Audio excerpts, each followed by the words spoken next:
Hi everyone, my name is Ravis and I teach philosophy and literature and welcome to yet another lecture. So in this video we are going to cover JKPSC syllabus Unit 1 हमने already cover कर रखा है। आज के इस lecture में हम लोग Unit 2 को कवर करने वाले हैं। अब देखो Unit 1 मिडिल इंग्लिश ये हमारा सिलेबस है। Unit 1 history of English literature जिसको मिडिल इंग्लिश हमने कवर कर लिया। Renaissance, Restoration, Augustan, Romantic, Victorian, the modern and the post modern. Post modern की videos I think any ma'am will publish any time soon on her channel. अब unit 1 के बाद हम लोग मूव करते हैं यूनिट 2 पे। यूनिट 2 है English poetry which is 16 to 20th century and again देखो सिलेबस को समझना है हमें। पहले सिलेबस समझ जाओगे आप तो आपके लिए आधा तो रास्ता वहीं पे तय हो गया। तो देखो सिलेबस में स्पेसिफिक नहीं दिया है कि विच पोम इज मोर इम्पॉर्टेंट। यहाँ पे उन्होंने सिर्फ और सिर्फ पोइट्स के नेम्स दे दिए। William Shakespeare, Edmund Spenser, John Milton, John Donne, Andrew Marvell, Alexander Pope, John Dryden, William Wordsworth, Elstree Collins, Percy Bysshe Shelley. So जितने भी राइटर्स हैं ये सारे के सारे डोमिनेंट फिगर हैं अपने एज के और इस डोमिनेंट फिगर से क्वेश्चंस यूजीसी आपके जेकेपीएससी में पूछा जाएगा। तो हमारा जो मकसद है हम लोग कोशिश करेंगे विलियम शेक्सपियर को जैसे इंडिविजुअल राइटर को उठाएंगे as a poet and we will try to cover the entire poetry section of this particular writer and जितने भी इंपॉर्टेंट वर्क्स हैं इनके, जितने भी इंपॉर्टेंट पोम्स हैं इनके, उनको भी पढ़ेंगे। अब देखो all the poems to cover entire poem है ना विद इन जस्ट 1 month और 1 to 5 months is not possible. लेकिन मैं क्या करूंगा समराइज कर दूंगा और बहुत सारे पोइट्री पे भी मैं इवनिंग में वीडियोस डालना शुरू कर दूंगा so that you can watch videos on poetry as well. Clear है? अब देखो पोइट्री को सिर्फ और सिर्फ समरी पढ़ लेने से नहीं काम चलेगा क्योंकि एग्जाम में पोइट्री के सिर्फ समरी नहीं पूछे जाते। आप पोइट्री के बीच के लाइन को दे देगा है ना, they will ask you which literary devices has been used here. तो इस तरह के क्वेश्चंस बन सकते हैं ना। मैं जब पढ़ाऊंगा ना तो आपको अच्छे से एक्सप्लेन करूंगा उस समय। And before we come to the lecture, if you haven't subscribed to our channel, please do subscribe so that we can be motivated and bring more good videos for you. And along with that, you can join our Telegram channel. The link is in the description. चलो without any delay हम लोग class को start करते हैं। William Shakespeare. William Shakespeare जो अच्छा before देखो Shakespeare की बैकग्राउंड से क्वेश्चंस बहुत रेयरली पूछा जाता है बट स्टिल देखो ऐसे मैंने इसका बैकग्राउंड रखा नहीं है, इसमें थोड़े बहुत हैं जिसको हम देख लेते हैं फिर हम शेक्सपियर के बारे में जानते हैं। वैसे शेक्सपियर के बारे में इतना आसान राइटर है तो मुझे नहीं लगता कि एग्जाम में बैकग्राउंड पूछेगा शेक्सपियर कब पैदा हुआ, शेक्सपियर के कितने बच्चे थे, शेक्सपियर की वाइफ का नाम क्या था, है ना। इन सब से एग्जाम को कोई मतलब नहीं होता है। तो जो जो इंपॉर्टेंट चीज़ें हैं हम लोग उसको कवर करेंगे। And first and the foremost thing we need to remember is that Shakespeare is the dominant figure of Elizabethan age, है ना। इवन थोड़ा सा जिकोबियन एज में भी वो चले जाते हैं लेकिन एलिजाबेथन मोस्टली एलिजाबेथन एज में। और जब हम पोइट्री की बात करते हैं तो शेक्सपियर एलिजाबेथन एज में ही लिख रहे थे। अब एक चीज़ और याद रखना कि जो शेक्सपियर है ना, अगर वो ड्रामा नहीं लिखे होते, अगर वो ट्रेजेडी नहीं लिखे होते, बट स्टिल शेक्सपियर पोइट्री की वजह से आज उतने ही फेमस होते हैं जितने फेमस वो आज ड्रामा की वजह से भी हैं। क्लियर है?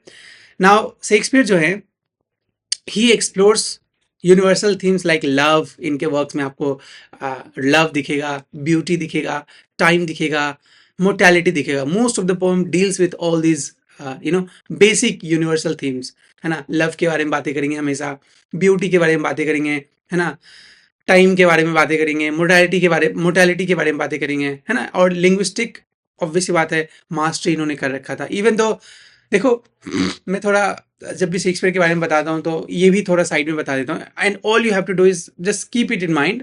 आपको ये एग्जाम में नहीं पूछेगा बट आपको बस नॉलेज होनी चाहिए। शेक्सपियर जो थे ना, इवन टुडे एज वेल, आज के समय में भी शेक्सपियर को अगर रियलिटी में देखा जाए तो नो वन नोज। अभी भी ये डिबेटेबल है among the scholars। जब शेक्सपियर के जो स्कॉलर्स होते हैं उनके बीच में डिबेटेबल है whether Shakespeare was the real person or not। क्योंकि कभी कभी इसको मान लिया जाता है कि शेक्सपियर जो है वो क्रिस्टोफर मार्लो थे।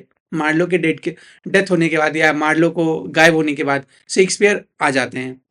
लेकिन बहुत सारे ऐसे स्कॉलर्स भी हैं वो कहते हैं कि नहीं, मार्लो की जो राइटिंग है वो अलग है शेक्सपियर से, तो this can not be possible. और जो शेक्सपियर की पेंटिंग है हमारे पास वो भी कोई एक रियल पेंटिंग नहीं है, लेकिन ऐसा मान लिया जाता है कि जो शेक्सपियर थे वो एक्चुअल में रियल पर्सन थे। क्योंकि देखोगे शेक्सपियर के बहुत सारे ऐसे वर्क्स हैं जिसमें उसका साइन बहुत गलत है। कहीं शेक्सपियर की स्पेलिंग कुछ है, कहीं शेक्सपियर की स्पेलिंग कुछ है। तो इसकी वजह से क्या हो गया ना, ये क्वेश्चन अराइज होना शुरू हो गया है। लोगों को लगने लगा कि if a person can not sign his own name, then how is it possible to write such difficult और सच अ वंडरफुल पोइट्री और सच अ वंडरफुल ड्रामा, है ना। तो इसलिए क्वेश्चंस बनते थे। लेकिन बहुत सारी ऐसी मूवीज भी बनी है इस पे, आप मूवीज भी देख लेना, मैं होगा तो मूवीज के वो भी डाल दूंगा। अब देखो उसमें भी कहता है कि शेक्सपियर में भी कोई ड्यूक थे, है ना, और वो शेक्सपियर का नाम लेके चीज़ों को लिखा करते थे। बट बहुत सारे मिसकंसेप्शंस हैं, बहुत सारे अफवाहें हैं, बट आपको उस पे नहीं जाना है। बट ये जानने की ज़रूरत है, ये बहुत इंटरेस्टिंग चीज़ है, ताकि देखो कभी-कभी कुछ ऐसी चीज़ें होती है ना जिसको बहुत ज़्यादा इंटरेस्टिंग बना दिया जाता है, ताकि लोग क्वेश्चन करें, और जब क्वेश्चन करेगा ना तो उसके बारे में लोग और जानने की इच्छुक होते हैं। तो बस इतना ही समझना है हमें, बट हमें समझना है कि Shakespeare was a real person. Shakespeare जो थे वो स्टैनफोर्ड ओवन में पैदा हुए थे 1564 में, और उनका जो लिटरेरी करियर है वो लंदन में स्टार्ट होता है जब वो एलिजाबेथन और जेकोबियन एज में वापस लंदन आते हैं, है ना। And then while he is most renowned for his plays, Shakespeare की जो पोएटिक एंडेवर है it is significant, and particularly plague के समय में इन्होंने अपनी पोइट्री जो मेजर 2 पोम है वो लिखा बिटवीन 1592 टू 1594, ठीक है, जिसमें कि उन्होंने सबसे पहला work Venus and Adonis publish किया था 1593। Please do remember the dates, क्योंकि आपके एग्जाम में डेट्स पूछे जा सकते हैं कि कौन सा वर्क कब पब्लिश हुआ। बहुत आसान है, वीनस एंड एडोनिस 1593 में पब्लिश हुआ, रेप ऑफ ल्यूक्रिस 1594 में, जस्ट 1 ईयर आफ्टर। बस आपको इसे याद रखना है कि प्लेग जो है 1592 में आया, और प्लेग के अगले साल 1593 में वीनस एंड एडोनिस आया। फिर उसके बाद उसके अगले साल द रेप ऑफ ल्यूक्रीस आया 1594 में, और उसके फिर अगले साल प्लेग खत्म हो जाता है। अब शेक्सपियर जो थे, है ना, he also wrote 150 sonnets. Shakespeare के 120 सॉनेट्स जो हैं वो प्राइमरली एड्रेस है यंग मैन को, और ये जो यंग मैन है ना वो हेनरी थे, जो कि अर्ल ऑफ साउथहैम्पटन। याद रखना है आपको, फर्स्ट के 120 सॉनेट्स जो डेडिकेटेड किए गए थे शेक्सपियर के द्वारा वो था हेनरी हार्ल ऑफ साउथहैम्पटन को, ठीक है।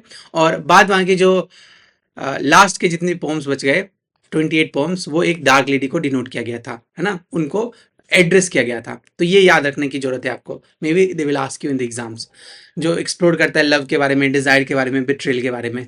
क्लियर है। नाउ हम लोग देखते हैं पोएट्री के लिटरेरी एनालिसिस, है ना, what kind of theme, what kind of primary theme Shakespeare used. तो सबसे पहला है ऑब्वियस बात है यूनिवर्सलिटी ऑफ थीम्स। इनके जो वर्क्स होते थे, है ना, वो यूनिवर्सल होता था। जो यूनिवर्सल चीजें हैं जैसे exploration of ambition, everybody needs to be ambitious, right, power, है ना, love, loss and human condition that resonates across time culture, है ना। आज के समय भी जब आप शेक्सपियर को पढ़ोगे तो ऑब्वियस बात है ये जो पावर है, ये जो एम्बिशन है ना, एक्सप्लोरेशन ऑफ एम्बिशन है, ये जो लॉस है, ये जो ह्यूमन सफरिंग है, ह्यूमन कंडीशन है, all these things are common, है ना। आज भी लोग वैसे ही फील करते, देखो हमारे इमोशंस जो है ना वो तो हमेशा से रहेंगे। ऐसा तो नहीं है कि आज इमोशन कुछ है कल कुछ और होगा परसों कुछ और होगा, नहीं। ऑब्वियस बात है अगर कोई सैड फील कर रहा है किसी पर्टिकुलर चीज की वजह से, तो उस पर्टिकुलर चीज की वजह से आगे आने वाले समय में भी लोग सैड फील करेंगे, है ना। सपोज आपका ब्रेकअप हो गया, या suppose you are in love, तो लव में जो फीलिंग आती है वो इटर्नल फीलिंग है। तो शेक्सपियर के जो थीम्स होते थे ना वो हमेशा यूनिवर्सैलिटी होता था, यूनिवर्स मतलब हर जगह एक्सेप्टेबल होता था, है ना, हर कोई उसको फील कर सकता है। This is precisely why I believe कि शेक्सपियर जो है इतने फेमस हो चुके हैं, क्योंकि शेक्सपियर की फेमस कोई चीज़ तभी फेमस होता है ना जब आप कनेक्ट कर पाते हो, जब आप बहुत लोगों से कनेक्ट कर पाते हो, and this is what happened in Shakespeare's case as well. And then mastery of language, Shakespeare had a mastery of language. उनके जो वर्क्स होते थे अनपैरेलल है इनके वर्क्स, है ना। Metaphor, simply, personification and vivid imagery, बहुत सारी चीजें इन्होंने यूज किया अपने वर्क के अंदर। And then musicality and rhythm आपको देखने में क्यों मिलेगा, क्योंकि he writes in iambic pentameter. It's very famous for Shakespeare के जितने भी वर्क्स हैं वो आयम्बिक पेंटामीटर में लिखे हुए हैं। And then exploration of complex human nature, he also explores the, जैसे conflicting desire, moral dilemmas, है ना, profound inner thoughts, all these things come, specially जब आप इनके ड्रामास पढ़ोगे, वर्स्ट ड्रामास पढ़ोगे, या फिर इनके जो चार पांच मेजर ट्रेजेडीज हैं उसको पढ़ोगे, तो वहाँ पे आपको एक मोरल डायलेमा दिखेगा, वहाँ पे आप एक प्रोफाउंड इनर थॉट्स दिखेगा, है ना। शेक्सपियर हमेशा एक इंटरेस्टिंग चीज़ करते हैं, जब आप उनके प्लेस को पढ़ोगे तो देखोगे एक साइड फूल का कैरेक्टर होगा और दूसरी साइड एक इंटेलेक्चुअल कैरेक्टर होगा, और एक साइड कॉमेडी होगा, मतलब एक सीन में कॉमेडी होगा तो अगले सीन में देखोगे आप बिल्कुल कहानी कुछ और अलग होगी। तो शेक्सपियर बहुत इंटरेस्टिंग आदमी थे, and he was writing, he was exploring different different kinds of let's say human nature, है ना। ह्यूमन नेचर का जो जो कॉम्प्लेक्सिटी है उसको उन्होंने लिखने की कोशिश की। And then innovation and influences, Shakespeare की अपनी ही एक अलग कह सकते हैं कि सोनेट फॉर्म है, जिसको बोलते हैं, यहाँ से क्वेश्चंस आ सकता है, A B C D EF G. Please do remember, पूछ देगा शेक्सपियरियन सोनेट है, जो शेक्सपियरियन सोनेट है उसका राइमिंग स्कीम क्या है, तो A B C D EF G जो है वो कपलेट होता है। क्लियर है? Now let's come to the important events of this age. हम इंपॉर्टेंट इवेंट्स इसलिए भी कवर कर रहे हैं ताकि हमें पता चलेगा किस इवेंट से इंस्पायर्ड हुआ होगा शेक्सपियर, किस इवेंट से इंस्पायर्ड हुआ होगा कोई उस समय के राइटर, है ना। तो ये एलिजाबेथन का समय चल रहा था, विच इज समवेयर बिटवीन 1558 से 1603। ये एलिजाबेथन का समय था, लेकिन जो शेक्सपियर का समय है वो थोड़ा बहुत जेकोबियन में भी आ जाता है। तो उस समय queen Elizabeth, she was ascended on throne, she was the queen, she was the कह सकते हैं कि उन्होंने फॉस्टर्ड किया था a sense of national identity and pride, है ना। she also contributed like into arts, like not directly contributed but she helped, है ना, contributing to flourish the art, है ना। and she was also a patron of art, she loved art। इसलिए देखोगे ना, जब कोई राजा आर्टिस्टिक होता है ना, जो आर्ट लवर होता है, तो उस समय आर्टिस्टिक चीजें फ्लरिश करेगी। उसी तरीके से जो क्वीन एलिजाबेथ थी ना, she was a very soft lady. Soft तो उस सेंस में नहीं कहेंगे, लेकिन उनका जो नजरिया था देखने का आर्ट के ऊपर, कल्चर के ऊपर, है ना, वो बहुत यूनिक था, और इस वजह से maybe she has also contributed to flourish of the art, है ना, इन दी कह सकते हैं कि इन दी एलिजाबेथन एज।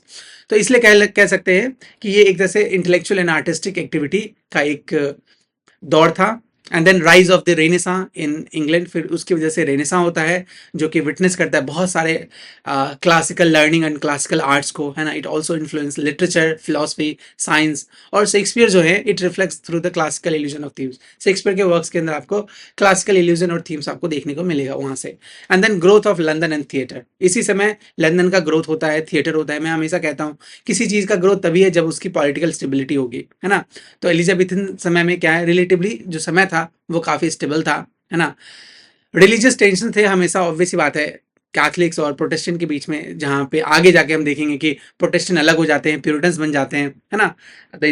फिर वहाँ पे जो चार्ल्स द फर्स्ट है उसका गला काट दिया जाता है, एंड देन ऑलिवर क्रॉमवेल की सरकार बनती है। फिर ऑलिवर क्रॉमवेल के नेचुरल डेथ होने के बाद 2 साल उसका बेटा सरकार चलाता है, बट सरकार चलती नहीं है, तो दोबारा से चार्ल्स द सेकंड को बुलाया जाता है, जिसको रेस्टोरेशन पीरियड कहते हैं, है ना, जो कि आपने यूनिट 1 में पढ़ रखा होगा। And then there was an outbreak of plague between 1592 and 1594. So all these things are the background of this particular age जिसमें शेक्सपियर लिख रहे थे। तो समझ लो कि शेक्सपियर प्लेग के समय लिख रहे थे। शेक्सपियर के समय में थिएटर बिल्ड होना शुरू हो गया था, है ना। और Elizabeth herself was a pattern of art, so art और कल्चर को उसने इंस्पायर किया, उसने आगे बढ़ाया, है ना। और उस समय रेनेसां चल रहा था। नाउ शेक्सपियर के जो इंपॉर्टेंट पोम्स है जहां से एग्जाम क्वेश्चन पूछ सकता है, वो है सबसे पहला Venus and Adonis, which was published in 1593। Again please do remember the dates. ये जो वर्क है, एंड वी विल सिंपली, हम लोग थोड़ा देर के लिए थोड़ा सा ब्रीफली इसको देखेंगे कि कहानी के अंदर है क्या, कैरेक्टर्स हैं क्या, है ना। आपको इतने डिटेल से क्वेश्चंस पूछेगा नहीं, क्योंकि आप +2 लेवल के लेक्चर बनने जा रहे हो, तो इन डेप्थ क्वेश्चंस नहीं पूछेंगे यहाँ से खासकर, क्योंकि ये लॉन्ग नैरेटिव पोएम है। तो long narrative poem UGC net में पूछता है ना, आपकी यूनिवर्सिटी के सिलेबस में नहीं होगा। आपके यूनिवर्सिटी के सिलेबस में या आपके कॉलेज के सिलेबस में, स्कूल के सिलेबस में छोटे छोटे पोम्स होंगे शेक्सपियर के, चाहे सोनेट 18 हो गया, सोनेट 29 हो गया, इस तरह के सोनेट्स होंगे। तो वीनस एंड एडोनिस जो है, it is a narrative poem and it has 6 line stanza. उसका राइमिंग स्कीम है ABCC, है ना, और लॉन्ग नैरेटिव पोएम है। And it is the origin of this poem is based upon Ovid's Metamorphoses. They might ask you ये सब यही सारे इसी तरह के क्वेश्चंस पूछेंगे अगर पूछा जाएगा तो। And then the main character is Venus and Adonis of course. तो वीनस जो है she is a goddess of love and Adonis जो है he is a handsome mortal youth. अब इन दोनों के प्यार की कहानी है पूरा का पूरा, जो कि हो नहीं पाता क्योंकि वीनस का जो डिजायर होता है, Venus falls passionately love with Adonis and tries to seduce him. तो कहानी की शुरुआत ऐसे ही होती है, वीनस को प्यार हो जाता है एक बहुत अच्छे बहुत हैंडसम मैन से। वीनस इज अ गॉडेस, लेकिन गॉड और ह्यूमन के यहाँ पे लव के रिलेशन को दिखाया गया है। तो Venus is a goddess of love and she loves Adonis, but Adonis जो होता है वो काफी पैशनेट होता है, अपने वर्क के लिए डेडिकेटेड होता है। सो ही रिजेक्ट्स हर। इसलिए कहते हैं कि Adonis is disinterested in love, he is not much interested in love, he prefers hunting and ignores Venus advances. जो वीनस जो कोशिश कर रही है एडवांस करने की, है ना, तो एडोनिस रिजेक्ट कर देता है कि no I am not interested in love at all, है ना, वो हंटिंग पे चला जाता है। तो एक तरह से सिंबल ये दिखाया गया कि वीनस रिप्रेजेंट सेंसुअल लव और एडोनिस रिप्रेजेंट चेस्टिटी और रेसिस्टेंस। ठीक है, तो एक सेंस में यहाँ कह सकते हैं कि शेक्सपियर का जो इंस्पिरेशन था कहीं ना कहीं एलिजाबेथन समय से आया है ना। और दूसरा है कि फिर कहानी के आगे होता है कि वार्निंग को इग्नोर कर दिया जाता है। वीनस कहती है कि देखो तुम बहुत एडवेंचरस हो, तुम बहुत ज़्यादा हंटिंग पे जाते हो, डेंजरस हंटिंग करते हो, तो प्लीज़ बच के रहना। लेकिन he does not listen, Adonis सुनता नहीं है और वो हंटिंग पे चला जाता है, लेकिन he is killed by a beast, है ना, वो एक बोर के द्वारा मारा जाता है during hunt. And then Venus grieve करती है लास्ट में, पोइट्री के लास्ट में, and she moans deeply and declares that love from now on will be mixed with sorrow and fear. तो लव जो है ना वो सॉरो एंड फियर से मिक्स्ड होगा, and this is the message that Shakespeare delivers at the and.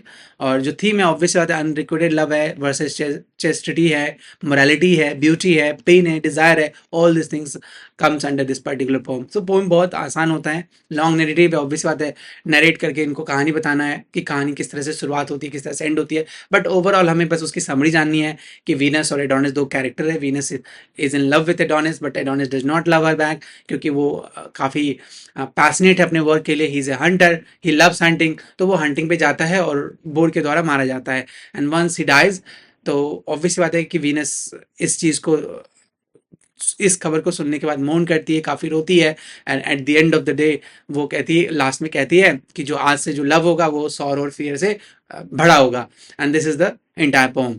तो question अगर पूछेगा तो कैरेक्टर से पूछेगा, व्हाट हैपेंस टू वीनस पूछेगा, इस तरह के बेसिक क्वेश्चंस पूछे जाएंगे। Now the second poem is The Rape of Lucrece, which was published in 1594, just 1 year after rape of Lucrece publish होता है, and this is also narrative poem, और ये राइम रॉयल में लिखा गया है। इसका जो स्टैंजा है ABA BBCC, ठीक है, या फिर ऐसे याद रखो ABABBCC, ठीक है। दिस इज ए हिस्टोरिकल, अगर देखा जाए ये कहाँ से आया, it is based upon Roman history which is found in Ovid and Livy, यहाँ से इंस्पिरेशन लिए थे। मेन कैरेक्टर, 3 ही मेन कैरेक्टर है, आपको याद रखना है। Lucrece, she is a virtuous Roman wife.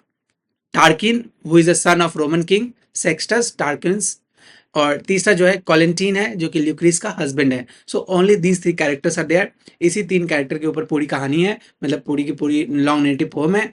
कहानी की शुरुआत होती है वर्च्यू से, जहाँ पे Collatin जो है he boasts about Lucrece's chastity and follows soldier including Tarquin, which means he is talking about his wife, how beautiful his wife is। वो अपनी वाइफ के बारे में बूस्ट करता है ना, कहानी बताता है कि ल्यूक्रिस कितनी अच्छी है, कितनी चेस्ट है ना, अपने फ्रेंड सोल्जर फ्रेंड्स को, जब वॉर चल रहा होता है उस समय। एंड देन टार्किन जो है वो ये सारी चीजें सुन रहा होता है, उसका फ्रेंड होता है टार्किन, एंड टार्किन इज इन लस्ट, है ना। टार्किन जो है ना वो ही बिकम्स ऑब्सेस्ड, कहानी सुन के वो ऑब्सेस्ड हो जाता है। He become obsessed with Lucrece and decided to possess her by force. अब वो चाहता है कि किसी तरीके से उसको ल्यूक्रिस मिल जाए, and then there is an assault. कहानी के अंदर आगे जाके टार्किन जो है वो ल्यूक्रिस के घर आता है ना, और कहता है कि तुम्हारे जो हस्बैंड हैं उन्होंने मुझे भेजा है ना, वो बाद में आएंगे। And then he wants to stay there, वो ल्यूक्रिस के घर रहता है, and then Tarquin enters Lucrece chamber at night and rapes her. So that is the story, that this is the peak point of this poem. उसके बाद ल्यूक्रिस जो है उसकी एंगस में चली जाती है। She overcomes with same grief and ends and sends for her husband and father, और ये लेटर भेजती है अपने हस्बैंड को, अपने फादर को, कि what has happened to her, है ना। शी कुड नॉट, मतलब एक होता है ना शॉक वाला सिचुएशन रहता है, and she could not realise कि क्या हो गया, है ना। और उसके बाद सी इज़ वेरी, मतलब वो काफ़ी सेम में है, काफ़ी ग्रीफ में है, and then she confesses and suicide, eventually she commits suicide, और वो मर जाती है। तो Lucrece reveals the crime and then tells herself end, अब देखो उस समय ये भी था कि ऑनर को प्रिजर्व करने की बहुत ज़रूरत रहती थी, क्योंकि लोग चेस्टिटी के ऊपर ज़्यादा क्वेश्चंस करते थे, है ना, वुमेन की चेस्टिटी के ऊपर ज़्यादा क्वेश्चंस होते थे। तो मे बी शेक्सपियर जो थे वो उस एज को देखे होंगे, उससे इंस्पायर्ड हुए होंगे, और वहाँ से इन्होंने लिखना शुरू किया। फिर पॉलिटिकल आफ्टरमैथ होता है, उसके डेथ के बाद एक तरह से स्पार्क आउटरेज होता है, and then Brutus leads the revolt and overthrows the monarchy, monarchy का ओवरथ्रो कर दिया जाता है। फिर एक एस्टैब्लिशमेंट होता है रोम रिपब्लिक का। तो रोम की जो कहानी है उसके उसके बारे में शेक्सपियर बताते हैं, एंड देन थीम्स है उसके अंदर, honour, chastity, power, political revolution, guilt and gendered violence. तो ये कहानी है, ओवरऑल सिंपल है। ल्यूक्रीस, टार्किन एंड कॉलेंटीन, तीन लोग हैं। ल्यूक्रिस और कॉलेंटीन दोनों हस्बैंड वाइफ हैं। कॉलेंटीन वॉर पे जाता है, और वॉर पे जाने के बाद वो अपनी वाइफ के बारे में स्टोरी बताता है, मे बी इज ड्रंक। वो अपनी वाइफ के बारे में स्टोरी बताता है कि हाउ ब्यूटीफुल सी इज, है ना, how chaste she is, all the good things about her. But उसी बीच में कहानी सुनते सुनते एक टार्किन नाम का उसका फ्रेंड रहता है। टार्किन को ल्यूक्रिस पसंद आ जाती है, and he wanted to possess her. तो वो एक दिन इसके घर चली जाती है, मतलब एक दिन टार्किन जो है वो इसके घर चला जाता है ना, बिन बुलाए मेहमान की तरह, एंड देन ही रेप्स हर। और उसके बाद पूरी की पूरी कहानी चेंज हो जाती है। She could not bear that trauma, तो उस ट्रॉमा की वजह से वो सुसाइड कमिट कर लेती है, और लेटर लिख देती है अपने भाई को और अपने फादर को, ये बताते हुए कि उसके साथ क्या घटित हुई, क्या घटना घटी, है ना, सॉरी, अपने हस्बैंड को और अपने फादर को। एंड देन उसके बाद क्या होता है कि एक तरह से वॉर शुरू हो जाता है, और रोमन साम्राज्य की शुरुआत होती है। और इसके अंदर ऑनर दिखाया गया है, चेस्टिटी दिखाया गया है ना, पावर दिखाया गया है, पॉलिटिकल रिवॉल्यूशन दिखाया गया है, गिल्ट दिखाया गया है ना, all this things are major theme on in this particular poem. तो ये पूरी की पूरी कहानी है। देखो पूरी की पूरी कहानी पढ़ाना, पूरी पोम्स पढ़ाना इट्स नॉट पॉसिबल, इसलिए मैं समराइज कर दिया, और इसके बियॉन्ड क्वेश्चंस पूछे नहीं जाएंगे आपके एग्जाम में। And then comes the sonnet which is publish in 1609 में, जिसमें 154 सोनेट्स है, which I have already explained, जो कि लव, ब्यूटी, टाइम, मोर्टैलिटी को डील करता है। हिज नेक्स्ट पोम, जो कि काफी लीस्ट फेमस है, but still you need to remember the title of this poem, the passionate pilgrim, which is publish in 1599, which is a collection of 20 poems which is attributed to Shakespeare, even though कुछ लोग कहते हैं कि definitely these are not his poems, but still you need to remember उनका एक work था The Passionate Pilgrim, which was published in 1599. And then comes The Phoenix and the Turtle.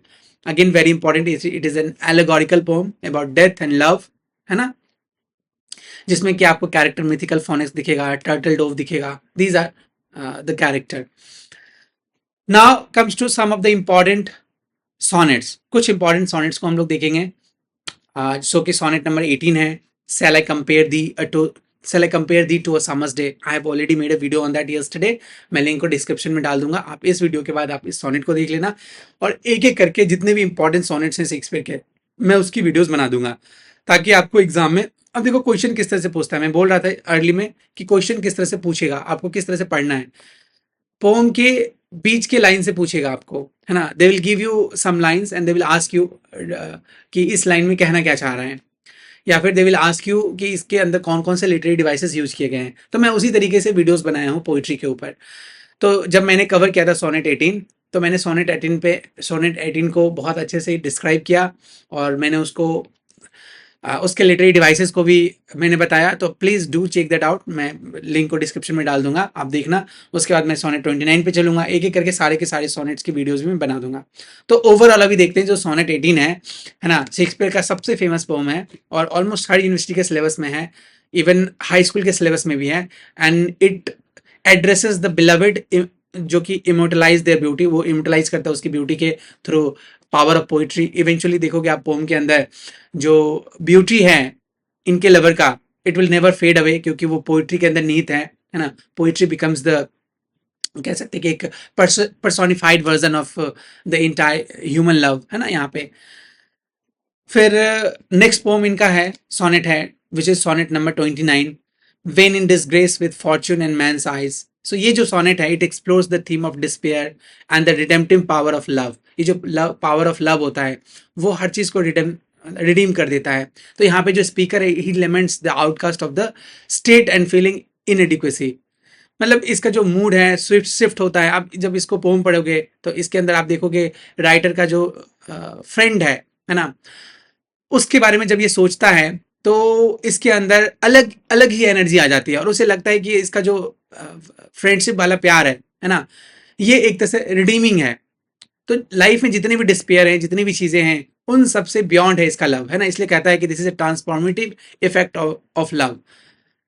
ठीक है। नेक्स्ट जो वर्क है इनका, सोनेट नंबर 17-3, जो sonnet का टाइटल है, the time of you thou mayst in me behold. और ये जो sonnet, it is a powerful metaphor to convey the speaker's sense of approaching old age and death. इसके अंदर वो ओल्ड एज एंड डेथ के बारे में डील करते हैं, है ना, कि जैसे जैसे ओल्ड एज अप्रोच होता है, डेथ अप्रोच होता है, तो हाउ वी फील, है ना। इसलिए कहते हैं कि एज एंड मोर्टैलिटी इसके अंदर है। He compares himself with the late autumn season. Autumn season से कंपेयर किया जाता है, फेडिंग डे से कंपेयर किया जाता है, डाइंग एम्बर से एक तरह से अपने आप को एक्सप्रेस करते हैं, है ना। Then comes the sonnet number 116। वैसे डोंट वरी, मैं एक एक करके सारे सोनेट्स को एक्सप्लेन करूंगा, सारे सोनेट्स पे वीडियोस बनाऊंगा, आप वो सारी वीडियोस देखना, क्योंकि हमारे पास हमें अभी ब्रीफली बैकग्राउंड जानने की जरूरत है कि शेक्सपियर कौन कौन से वर्क्स लिखे, उनके कौन कौन से वर्क्स इंपॉर्टेंट हैं।